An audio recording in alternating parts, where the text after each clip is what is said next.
دوستو یہ وہ بزرگ ہیں جن کی ساری زندگی اس کھڈی کو چلاتے گزر گئی.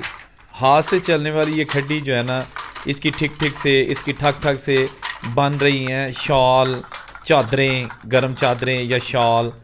یہ خصوصی طور پر جو ویڈیو آپ دیکھ رہے ہیں یہ ہے حافظ آباد شہر کی، جہاں آج بھی ہاتھ سے چلنے والی کھڈیاں وہ کام کر رہی ہیں. جی ہاں، گو کہ آج مشینی دور بھی آ چکا ہے، اور ان کی جو رنگائی ہے اور ان کی جو پرنٹنگ ہے یا کپڑے کا جو کلر کیا جاتا ہے یا دھاگے کو جو رنگا جاتا ہے وہ مشینوں سے بھی ہے. لیکن اس کے باوجود ہاتھ سے چلنے والی کھڈیاں آج بھی موجود ہیں، اور لوگ ان پرانی کھڈیوں سے چادریں بنا کر، شالیں بنا کر اپنا اور اپنے خاندان والوں کا پیٹ پالتے ہیں. کہا جاتا ہے کہ یہ حافظ آباد میں ہاتھ سے بننے والی یہ جو شال اور چادریں ہیں نا، ان کی نہ صرف پاکستان بلکہ بیرون ملک بھی بہت ڈیمانڈ ہے. یہ تو ہو گئی اچھی بات، لیکن یہ جو بزرگ ہاتھوں سے یہ کھڈیاں چلاتے ہیں اور ساری زندگی وہ 2 وقت کی روٹی پوری کرنے کے میں گزار دیتے ہیں، ان کو کیا ملتا ہے؟ کیا ان کا معاوضہ اتنا ہے کہ ان کے جو گھر کا سرکٹ ہے وہ بآسانی چل سکے؟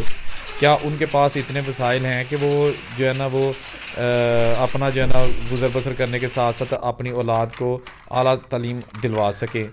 یہ ٹھک ٹھک ٹھک ٹھک کرتی ہوئی کھڈیاں میرا خیال ہے کہ چلتی رہیں گی، چلتی آ رہی ہیں اور آئندہ بھی چلیں گی، لیکن شاید نہیں بدلیں گے تو مزدور کے حالات نہیں بدلیں گے. جی ہاں، مالک بھی شاید ان کھڈیوں سے بننے والی جو چادریں اور شالیں ہیں ان کو بنا کر ٹھیک ٹھاک بزنس کرتا ہوگا. بہت اچھی بات ہے، لیکن یہ مزدور جو ہے نا، یہ آج کے جدید دور میں بھی جو ہاتھوں سے اور بازوؤں کی پوری طاقت کے ساتھ کھڈیاں بنا کر ان میں جو چادریں اور شالیں بناتے ہیں، میرا خیال ہے ان کا جو ہے نا وہ گزر بسر اچھے طریقے سے ہو تو اچھی بات ہے.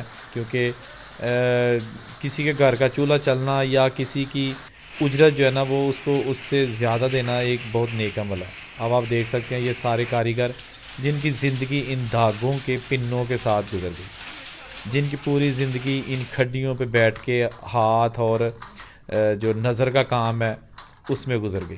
آج بھی ان کھڈیوں کی ٹھک ٹھک سے چادریں تو بنائی جا رہی ہیں، لیکن کیا کبھی کسی نے سوچا کہ ان جو چادریں خوبصورت ہیں جو ہزاروں سے لے کے لاکھوں روپے مالیت تک فروخت ہوتی ہیں؟ کہا جاتا ہے کہ جو شال ہیں ان کی قیمت لاکھوں اور کروڑوں میں بھی ہوتی ہے. ٹھیک ہے جی، لیکن جو بنانے والے کاریگر ہیں شاید ہی ان کی جو ہے نا وہ روزی روٹی اس سے چلتی ہو.